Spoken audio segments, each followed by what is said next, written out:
Breathing. तो इसमें कौन कौन से स्टेप्स है बेटा? सबसे पहले मैं आप लोग को बता दूं कि आप लोग ऑक्सीजन लेते हैं। हम लोग क्या लेते हैं? ऑक्सीजन लेते हैं। Take the oxygen, take the oxygen. Oxygen लेने के बाद, ऑक्सीजन लेने के बाद ये सेकंड स्टेप में, सेकंड स्टेप में ऑक्सीजन लेने के बाद ये पहुंचता है हमारे लंग्स के अंदर, रीच टू दी लंग्स, ये लंग्स में पहुंचता है। नंबर तीन, exchange of gases between lungs, between alveoli and blood vessels, blood vessels।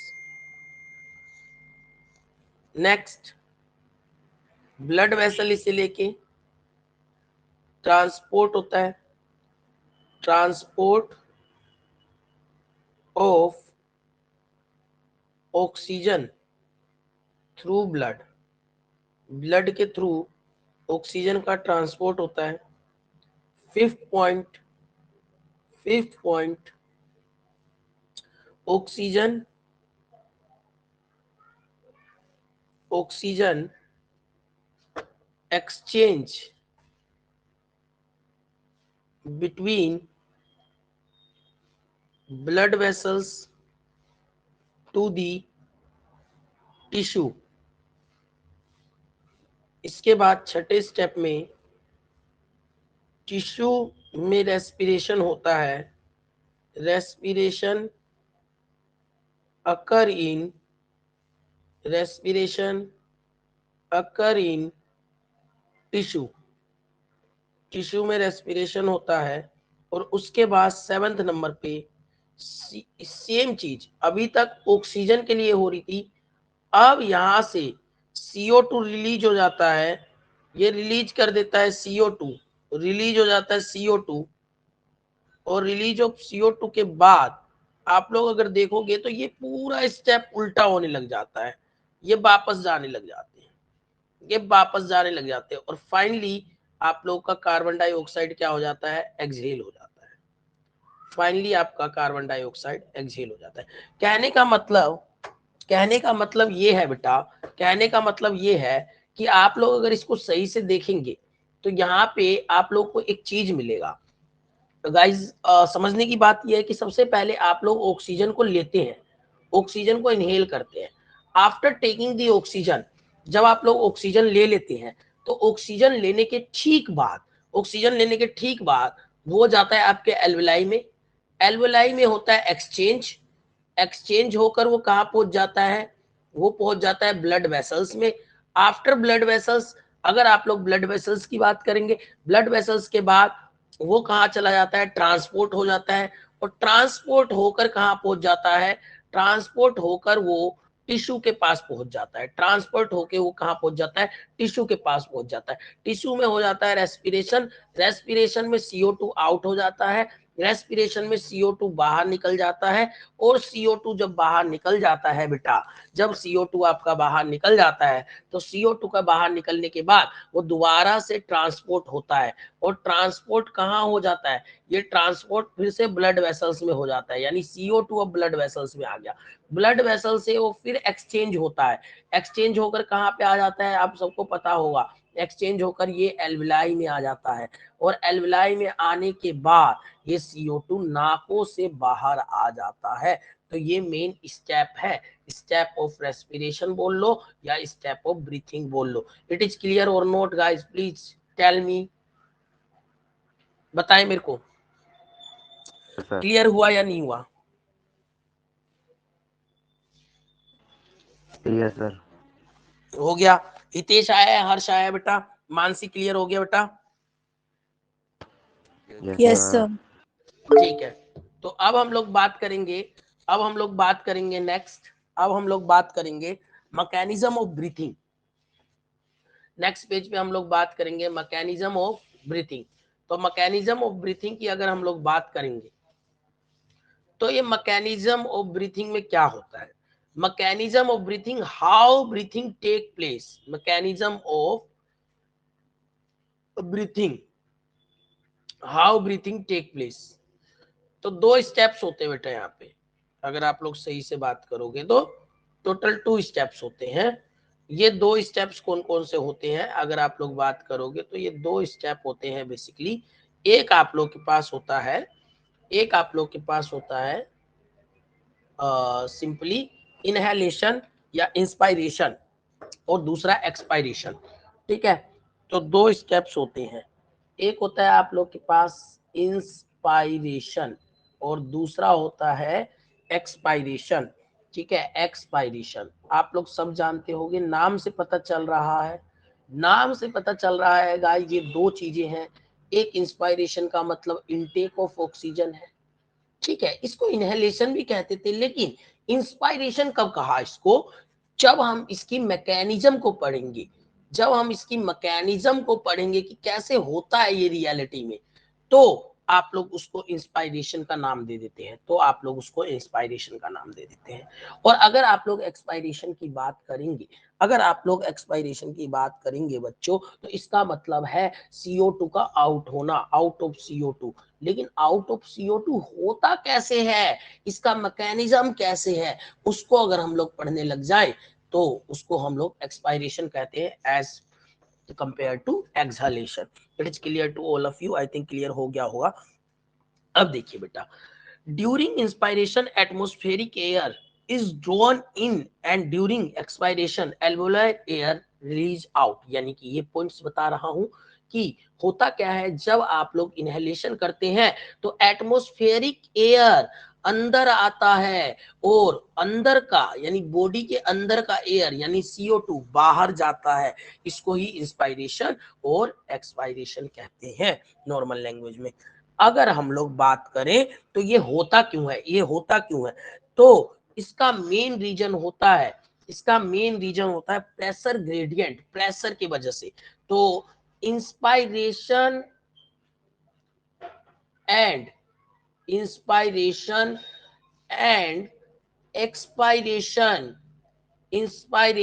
और एक्सपायरेशन दोनों के दोनों, inspiration and expiration are take place due to difference in pressure gradient. जो लंग्स में प्रेशर बन रहा है उसके वजह से, उसमें जो चेंजेस है उसके वजह से आपका इनहेलेशन और एक्सहेलेशन होता है।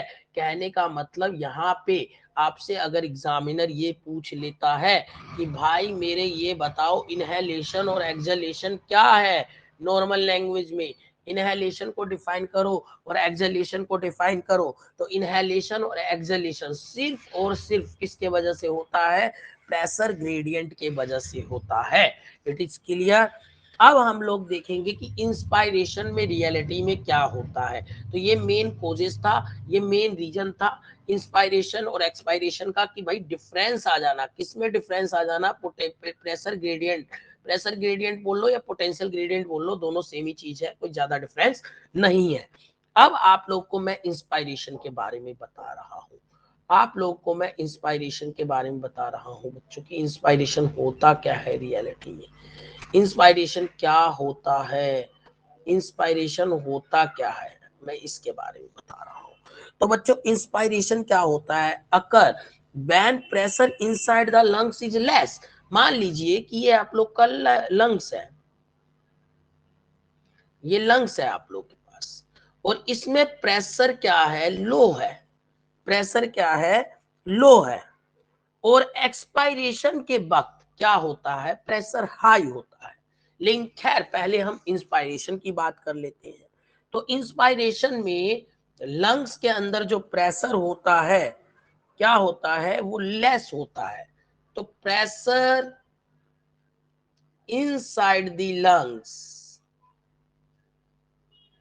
inside the lungs is low।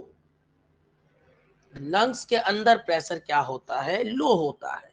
अब अगर हम लोग बात करें तो inspiration occur when the pressure inside the lungs is less. अब लेस क्यों होता है, जरा इसको समझो।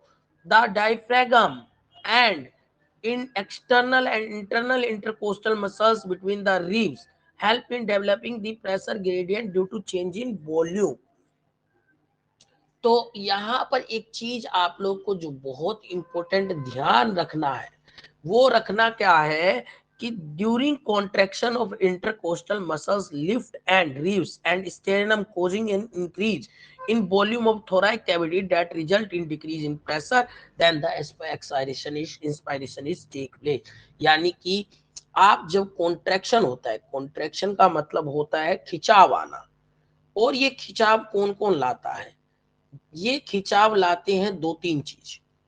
एक तो आपका इंटरकोस्टल मसल्स है, कॉन्ट्रैक्शन इन intercostal muscles, intercostal muscles, intercostal muscles में खिंचाव आना। इसके बाद स्टेरेनम में खिंचाव आना, स्टेरेनम में खिंचाव आना। ये सब क्या करते हैं, ये सब बेसिकली क्या करते हैं, इंक्रीज कर देते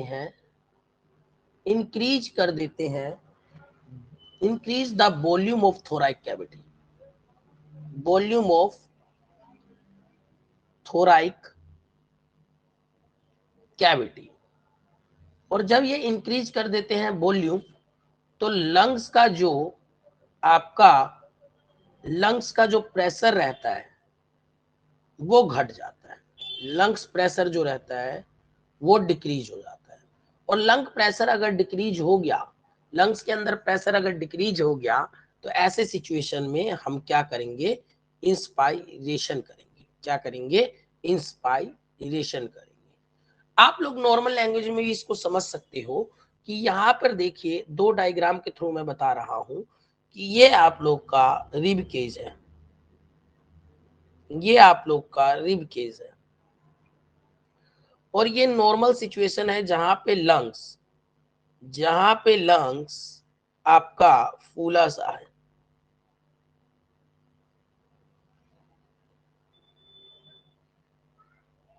ठीक है, और ये आप लोग का इंटरकोस्टल रिब केज हो गया, ये आप लोग का क्या हो गया, रिब केज हो गया। सर ये येलो लाइन कौन सी है? ये स्टेरेनम की है, जो बीच में जोड़ते हैं इसको, रिब केज को जो बीच में जोड़ते हैं। और ये वाला जो पोर्शन होता है ना बेटा, इसको बोलते हैं इंटरकोस्टल मसल्स। ये वाला portion, this portion is intercostal muscles, this is the portion which is called intercostal muscles. अब इंटरकोस्टल मसल्स में ये वाला है इंटरकोस्टल मसल्स, आपका इंटरकोस्टल मसल्स। अब ये इंटरकोस्टल मसल्स खिंचाव पैदा करता है। खिंचाव का मतलब ये इस तरफ खींचता है और ये वाला इस तरफ खींचता है।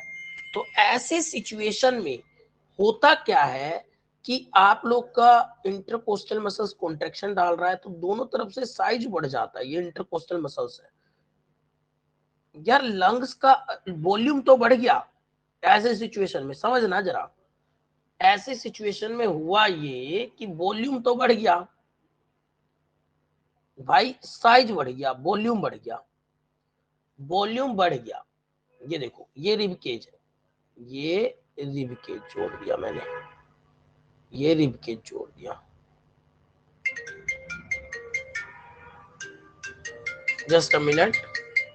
हेलो हेलो हेलो, नमस्ते जी। भैया नमस्ते। हाँ बोल भाई बोल। मैं संदीप बोल रहा हूँ भैया, जो पवन के साथ में आया था। किसके साथ में? पवन के साथ में आया था उसके चक्कर में। हाँ बता बेटा क्या बोल रहे हैं। मैं कह रहा हूँ भैया रिजल्ट आया, मैंने भी चेक करा है। हाँ तो उसमें पता क्या दिखा रहा है? क्या में तो मार्क्स दिखा रहा है और 3 में दिखा रहा है SYC। क्या दिखा रहा है? SYC SYC का मतलब होता है फेल होना बेटा। फेल। हाँ उन तीनों सब्जेक्टों में तू फेल है। अच्छा, हम्म। अब क्या होगा इसका? अब मैं बताऊंगा, 15-20 मिनट बाद कॉल करना, ठीक है? हाँ बेटा, तो ये चीज होगी आप लोग के पास, तो ये चीज होगी। अब ये मान लो कि लंग्स का साइज तो उतना ही है, लंग्स का साइज तो उतना ही है, और लंग्स का साइज उतना ही है, लेकिन क्या हो गया, वॉल्यूम तो बढ़ गया है। वॉल्यूम क्या हो गया, थोरैक कैविटी का वॉल्यूम तो इंक्रीज हो गया है। अब वॉल्यूम अगर इंक्रीज हो गया है, लेकिन लंग्स की क्या है, लंग्स की आप लोग की क्या है कि साइज उतना ही है, तो ऐसे सिचुएशन में प्रेशर क्या होता है लंग्स के अंदर, वो कम हो जाता है। प्रेशर क्या होता है ऐसे सिचुएशन में, लंग लो हो जाता है। तो ऐसे सिचुएशन में लो हो जाता है जब फिर हम सांस लेंगे। अब मान लो आपने सांस लिया, इनहेल किया, इंस्पायरेशन किया, आपने इंस्पायरेशन किया, तो आपने जब इंस्पायरेशन किया तो ऐसे सिचुएशन में लंग्स का साइज क्या हो गया, फिर से इस थोरैक कैविटी के हिसाब से क्या हो गया, बढ़ गया ना, इस थोरैक कैविटी के हिसाब से बढ़ गया। दैट्स वाई सबसे पहले इसका वॉल्यूम इंक्रीज होना होता है, और वॉल्यूम इंक्रीज कौन कराता है, वॉल्यूम इंक्रीज कराता है कोई और नहीं, intercostal muscles. It is clear or note, बोलेंगे बच्चे क्लियर हुआ या नहीं हुआ? Yes sir. Yes, sir. ठीक है, नेक्स्ट है आप लोग का एक्सपायरेशन। दीपांशा क्लियर हुआ आपको? ठीक है, नेक्स्ट है आप लोग के पास एक्सपायरेशन। अगर हम लोग एक्सपायरेशन की बात करेंगे,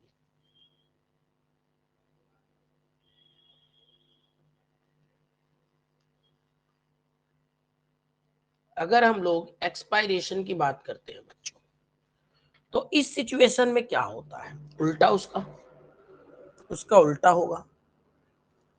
रिलैक्सेशन बोल रहा है, उसमें क्या बोल रहा था, कॉन्ट्रैक्शन। इसमें क्या है कि रिलैक्सेशन होना होता है, relaxation of diaphragm and intercostal muscles क्या होते हैं, रिलैक्स हो जाते हैं।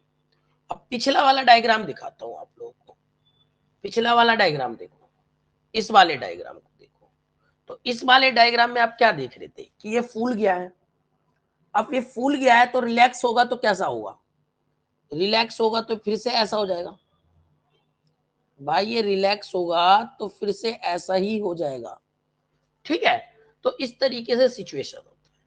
तो relaxation of diaphragm and intercostal muscles, relaxation, इनकी रिलैक्सेशन हो जाती है, और रिलैक्सेशन होने के कारण वॉल्यूम जो होता है वो क्या हो जाता है, डिक्रीज। थोरैक कैविटी का वॉल्यूम क्या होगा, डिक्रीज। और प्रेशर क्या होता है, प्रेशर क्या होता है बेटा, प्रेशर इंक्रीज हो जाता है। जब वॉल्यूम डिक्रीज होता है तो प्रेशर क्या हो जाता है, इंक्रीज। और प्रेशर अगर इंक्रीज हो गया तो ऐसे सिचुएशन में हम क्या करेंगे, हम बेसिकली एक्सहेल करेंगे। तो ये दोनों में अंतर था। It is clear or note, जल्दी बताएं बेटा, क्लियर हुआ या नहीं हुआ? सर इंस्पिरेशन के टाइम पे डायाफ्राम भी नीचे की तरफ खिंच जाता है। हाँ नीचे की तरफ खिंच जाता है ना, क्योंकि वो क्या रहेगा।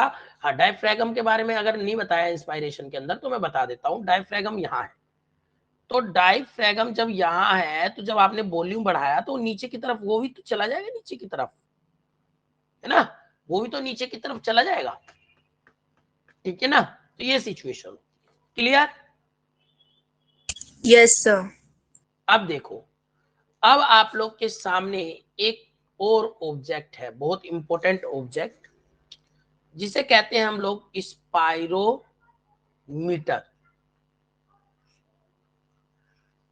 अब आप लोग को पता है सांस की कितनी प्रॉब्लम होती है, और हम लोग तो पॉल्यूटेड कंट्री में रहते हैं। तो स्पायरोमीटर एक ऐसा ऑब्जेक्ट है जो क्या करता है, मेजर करता है, measure the volume of air in lungs. Lungs के अंदर कितना एयर जा रहा है या बाहर आ रहा है, मतलब एक ऐसा डिवाइस है जो लंग्स के अंदर एयर इन को और एयर आउट को क्या करता है, मेजर करता है। क्या करता है, मेजर करता है। ये स्पायरोमीटर बहुत ज्यादा इंपॉर्टेंट है पल्मोनरी फंक्शन टेस्ट में। पल्मोनरी फंक्शन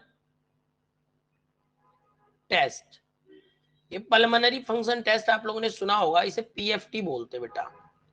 जैसे केएफटी होता है किडनी फंक्शन टेस्ट, एलएफटी होता है लीवर फंक्शन टेस्ट, वैसे पीएफटी होता है pulmonary function test. Pulmonary word का मतलब होता है लंग्स। लंग्स के फंक्शन को टेस्ट करना कि लंग्स सही तरीके से काम कर रहा है या नहीं कर रहा। ये किससे मेजर कर पाओगे आप लोग, डॉक्टर्स इसका कौन से ऑब्जेक्ट का यूज करेंगे, स्पायरोमीटर का। और इसको हम लोग स्पायरोमेट्री टेस्ट भी बोलते हैं बेटा, स्पायरोमेट्री टेस्ट भी बोलते हैं। स्पायरोमेट्री टेस्ट का मतलब भी यही होता है कि आप लोग लंग्स के अंदर कितना एयर जा रहा है और एयर कितना बाहर आ रहा है, आप लोग जब उसको टेस्ट करते हैं तो that is called spirometry test. It is clear or not बेटा, it is clear or not, जल्दी बताइए। किडनी के टेस्ट को क्या बोलते हैं? किसके टेस्ट को बेटा, किडनी के टेस्ट। किडनी के टेस्ट को केएफटी बोलते हैं, kidney function test, KFT. LFT का मतलब होता है लीवर फंक्शन टेस्ट। ये KFT kidney function test, LFT liver function test, और पीएफटी पल्मोनरी फंक्शन टेस्ट यानी लंग्स फंक्शन टेस्ट भी बोला जाता है। इसको स्पायरोमेट्री भी कहते हैं हम लोग इसको। Clear or note? Clear sir. Okay, अब हमारे पास है कि हम लोग कुछ वॉल्यूम्स को पढ़ेंगे। हम लोग कुछ वॉल्यूम्स को पढ़ेंगे बेटा, ये थियोरेटिकल पोर्शन है, हम लोग कुछ वॉल्यूम्स को पढ़ेंगे। तो respiratory volume and capacity, respiratory volume and capacity. What do you mean by respiratory volume and capacity? यानी कि ये एक ऐसे वॉल्यूम्स है जो हमारे लंग्स में कैसे किस किस किस टाइम पर जा रहे हैं। तो सबसे पहले टाइडल वॉल्यूम होता है बेटा। क्या होता है टाइडल वॉल्यूम? टाइडल वॉल्यूम क्या होता है कि हम लोगों ने नॉर्मली सिचुएशन में, जैसे मैं बैठा हुआ हूं और नॉर्मल सिचुएशन में कितना इंस्पायर्ड किया और कितना एक्सहेल किया, कितना इंस्पायर्ड किया और कितना एक्सपायर्ड किया। एक नॉर्मल सिचुएशन में जब मैं बैठा हुआ हूं, एक नॉर्मल सिचुएशन जैसे अभी हम लोग पढ़ रहे हैं तो नॉर्मल सिचुएशन में बैठे हैं, तो हम ऐसा तो नहीं है नॉर्मल सिचुएशन में हम सांस लेना बंद कर दे रहे हैं, सांस तो ले ही रहे हैं ना। तो नॉर्मल सिचुएशन में हमने कितना इंस्पायर किया और कितना एक्सपायर्ड किया, कितना मतलब कि हमने इनहेल किया, कितना एक्सहेल किया, इसकी जो यूनिट होती है ना, लगभग एक हेल्दी पर्सन के लिए, एक हेल्दी पर्सन यानी हम लोग, एक हेल्दी मैन के लिए ये 500 ml होता है। 500 ml ऑफ एयर एक नॉर्मल पर्सन क्या कर रहा है, बैठे बैठे इनहेल कर रहा है और एक्सहेल कर रहा है। मतलब जैसे मैं बैठा हुआ हूँ नॉर्मली आपको पढ़ा रहा हूँ, ये नॉर्मल सिचुएशन है।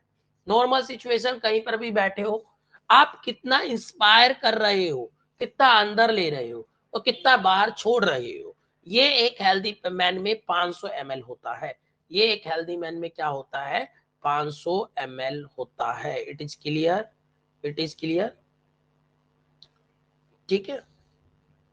अच्छा, नेक्स्ट है आप लोग के पास inspiratory reserve volume, IRV short form में बोलते हैं इसको। इंस्पायरेटरी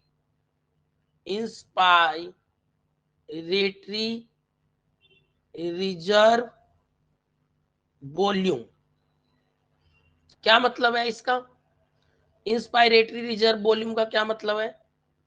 इंस्पायरेटरी रिजर्व वॉल्यूम इसका मतलब additional volume of air a person can inspire by forceful inspiration. समझना, आप लोग बैठे हो, योगा कर रहे हो, तो क्या करोगे, जैसे कि बोलते हैं इनहेल इनहेल करो, तो क्या करोगे आप लोग, मतलब कि फोर्सफुली इंस्पायरेशन करो। इसमें क्या है, टाइडल वॉल्यूम के अलावा आपने क्या करा, फोर्सफुली इंस्पायरेशन करा। आप लोगों ने फोर्सफुली क्या करा, इंस्पायरेशन। फोर्सफुली इंस्पायरेशन का मतलब है तेजी से खींचो, सब खींचो तेजी से। मतलब इस वक्त क्या होगा, हम नॉर्मली इनहेल नहीं कर रहे हैं, हम नॉर्मली इनहेल नहीं कर रहे हैं, इस वक्त हम फोर्सफुली इनहेल कर रहे हैं।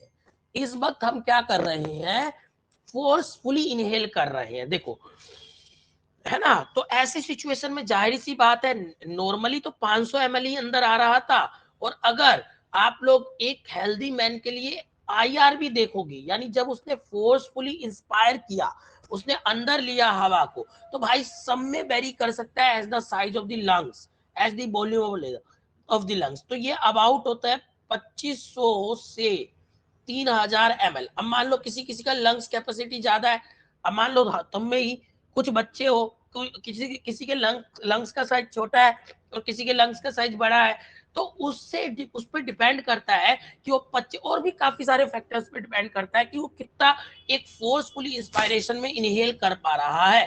फोर्सफुली इंस्पायरेशन का मतलब होता है तेजी से, जब उसने सांस लिया, मान लीजिए कि उसने एक फोर्सफुली इंस्पायरेशन किया, तो उसने कितना लिया, एक बार में कितना एयर अंदर ले लिया, एक बार में उसने कितना एयर अंदर ले लिया, that is called inspiratory reserve volume. It is clear or note बेटा, इट इज क्लियर और नो।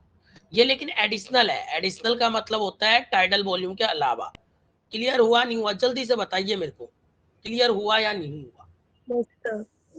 ठीक है, फिर अगला है आप लोग के पास ERB। ERB का मतलब होता है expiratory reserve volume, expiratory reserve volume. Same है, ये भी सेम है बेटा, एक्सपिरेटरी रिजर्व वॉल्यूम। अब इसमें क्या करोगे आप लोग, इसमें आप लोग एक्सहेल कीजिए ना, आप लोग फोर्सफुली क्या कीजिए, आप लोग फोर्सफुली एक्सहेल कीजिए बेटा, आप लोग फोर्सफुली एक्सहेल कीजिए, फोर्सफुली आप लोग एक्सहेल कीजिए। तो फोर्सफुली जब एक्सहेल करेंगे, इनहेल आपने कितना किया था, आपने इनहेल किया था 2500 से लेकर 3000 ml, 2500 से लेकर 3000 ml, और आपने एक्सहेल जब करना है, तो जब भी आप एडिशनल फोर्सफुली, ये भी एडिशनल है, यानी टाइडल वॉल्यूम तो चलता रहेगा साथ के साथ, लेकिन ये फोर्सफुली जब आप लोग एक्सहेल करेंगे, तो कितना करेंगे टोटल एक्सहेल, आप करेंगे 1000 ml से 1100 ml। आप लोग याद रखिएगा, आप लोग 2500 3000 ml कभी एक्सहेल नहीं कर सकते, आप लोग सिर्फ एक्सहेल करेंगे 1100 से 1000 से 1100 ml। अब आप लोग देखिए इस सिचुएशन को जरा इस तरीके से समझिए कि आप लोग पार्क में दौड़ रहे हैं, जॉगिंग कर रहे हैं, तो आप जब जॉगिंग कर रहे हैं ना बेटा, जॉगिंग कर रहे हैं, तो उसमें क्या हो रहा है, आप फोर्सफुली इनहेल कर रहे हैं और फोर्सफुली एक्सहेल कर रहे हैं। तो जब आप फोर्सफुली इनहेल कर रहे हैं तो 2500 ml कर रहे हैं, और आप जब फोर्सफुली एक्सहेल कर रहे हैं, जब आप फोर्सफुली क्या कर रहे हैं, एक्सहेल कर रहे हैं, तो आप सिर्फ 1100 ml कर रहे हैं। तो इसमें डिफरेंस आता है 1400 ml, यानी 1400 ml हमारे कहाँ रह रहा है, लंग्स के अंदर रह रहा है। दैट्स वाई कहते हैं कि भाई हमें दौड़ना चाहिए, दौड़ने से लंग्स की कैपेसिटी क्या हो जाती है, बढ़ जाती है। लंग्स की कैपेसिटी क्या हो जाती है, बढ़ जाती है। लंग्स की कैपेसिटी क्या हो जाती है, बढ़ जाती है, क्योंकि एयर स्टोर हो रहा है ना लंग्स में, कहीं ना कहीं एयर क्या हो रहा है, कहीं ना कहीं एयर लंग्स के अंदर क्या हो रहा है, स्टोर हो रहा है। एयर कहीं ना कहीं लंग्स के अंदर क्या हो रहा है, स्टोर हो रहा है, इस वजह से। It is clear or note, बताएं बेटा मेरे को, बताएं बेटा मेरे को, क्लियर हुआ नहीं हुआ। Yes, sir. हो गया. Yes, and the next one is, and last is residual volume। ये रेजिडुअल वॉल्यूम कितना इंपॉर्टेंट है आप इसको समझिए। अभी पीछे ही बता रहा था मैं कि रेजिडुअल वॉल्यूम होता क्या है। रेजिडुअल वॉल्यूम का मतलब होता है कि आपके फोर्सफुली इंस्पायरेशन, आपने जब फोर्सफुल इंस्पायरेशन किया, फोर्सफुल इंस्पायरेशन किया, और forceful inspiration minus forceful exhalation, forceful exhalation, यानी कि आपने इनहेल किया जितना फोर्सफुली, आपने जितना फोर्सफुली इनहेल किया minus forcefully exhalation, forcefully exhalation. आपने कितना इंस्पायर किया था बेटा, इंस्पायर किया मान लीजिए आप लोग 2500 और माइनस आपने कितना फोर्सफुल एक्सहेलेशन किया था 1100, तो बच कितने गए थे 1400 ml। तो ये कहाँ बच गया, ये बच गया आपके लंग्स के अंदर, ये बच गया आप लोग के लंग्स के अंदर, और इसी को हम लोग क्या बोलते हैं, रेजिडुअल वॉल्यूम बोलते हैं। क्लियर हुआ नहीं हुआ बेटा, जल्दी बताएं मेरे को, क्लियर हुआ नहीं हुआ, रेजिडुअल वॉल्यूम यानी यस बचा हुआ सर, वॉल्यूम। क्लियर। बिल्कुल सही बेटा, क्लियर हो गया। ठीक है, आज की क्लास इतनी ही है, आज की क्लास इतनी है। इस क्लास में मैंने बहुत इंपॉर्टेंट टॉपिक्स डिस्कस करे हैं। वॉल्यूम डिस्कस करा है, वॉल्यूम के अलावा आप लोग के पास क्या डिस्कस करा है हमने, देखिए हम लोगों ने वॉल्यूम डिस्कस करा है, वॉल्यूम के अलावा हम लोगों ने डिस्कस करा है कि इंस्पायरेशन की मैकेनिज्म क्या होती है, इंस्पायरेशन की मैकेनिज्म क्या होती है, इसके अलावा एक्सपायरेशन की मैकेनिज्म क्या होती है। तो गाइस अभी तक इस चैप्टर में क्या कवर हो चुका है, बॉडी पार्ट्स यानी कि रेस्पिरेटरी के सारे पार्ट्स कवर हो चुके हैं, रेस्पिरेटरी पार्ट कवर हो गए हैं।